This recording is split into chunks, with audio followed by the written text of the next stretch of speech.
Hi again, everyone. I have been working on my Gladitude journal like so consistently. I just have one more week left of November, and then I've done the whole thing, which, that's kind of how I am. I'll stick with something for a while, I guess. Like, when I first started this, Vincent Van Gogh.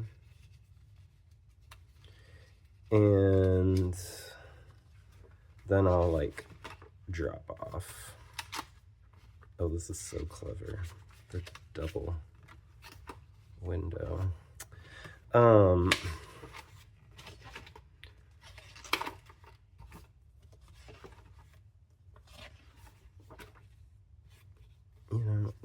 have these, this is sort of almost a drop-off-y week, and then I kind of picked it back up again.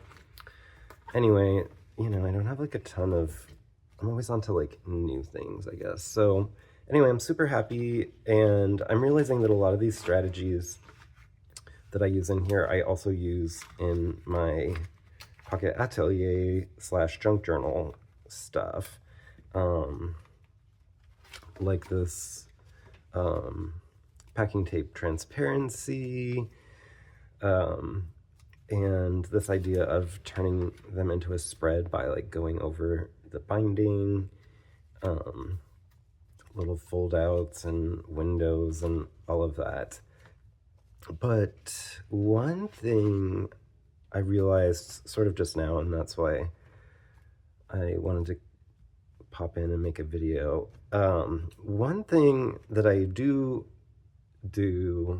in my my creative journaling that I don't do in here is, in here I don't allow myself to put anything decorative. And this comes from like this idea of, in poetry, which I'm not saying this is a good idea, but this is like an idea that is passed down when you go to school and learn poetry, is that nothing in a poem can be decorative, right? Like everything, because a poem is so like compressed and small, there's just no space for things that are decorative or ornamental, I guess is the word that they use. So sometimes it might seem like some of this is ornamental, like these flowers here, but these flowers I included actually because they reminded me of marigolds for Dia de los Muertos, which we had a little like wreath and stuff out for that. So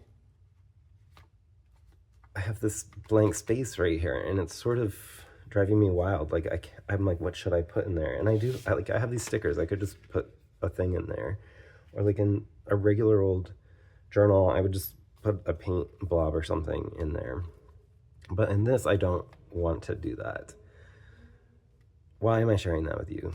I think it's mostly for those of you who are more into the junk journaling thing. They're like, I think that you should do decorative and ornamental things at first, at least, because you don't know that they are decorative or ornamental at that point. You're just, everything is decorative or ornamental, and then you're finding new connections and new beauties and tenderness towards things that may seem like they are just ornamental.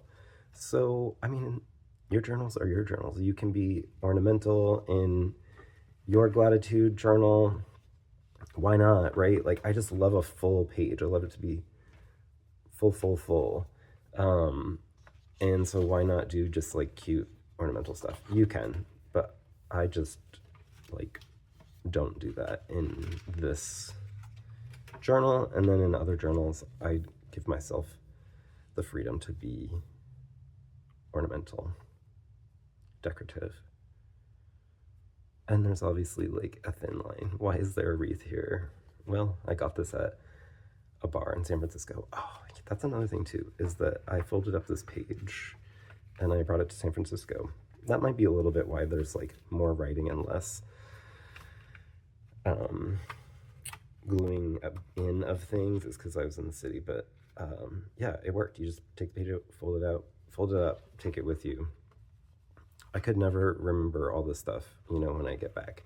So I do love these happy planners. And hopefully I will find something to put here that is not purely decorative or ornamental.